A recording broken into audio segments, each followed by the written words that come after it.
program Kumandang Malioboro tahun ini programnya lebih ditekankan pada kegiatan mocopat dan juga keguritan. Khususnya untuk mocopat ini mencakup 11 tembang yang kita kenal selama ini, diawali dari Mas Kumambang sampai Pocong.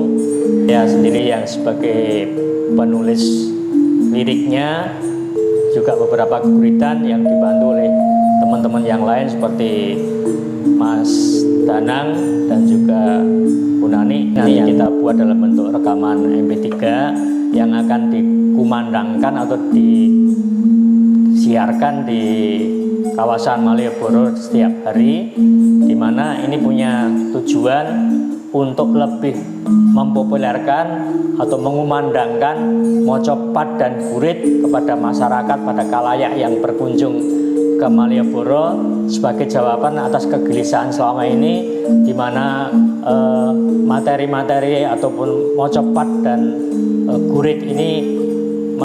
Nama saya Gali Haji Saputra. Saya bergabung di Mocopat Project ini dan bergabung di program ini sebagai pendamping. Kebetulan anak-anak yang saya bina adalah para juara-juara bimbingan Dinas Kebudayaan Kota.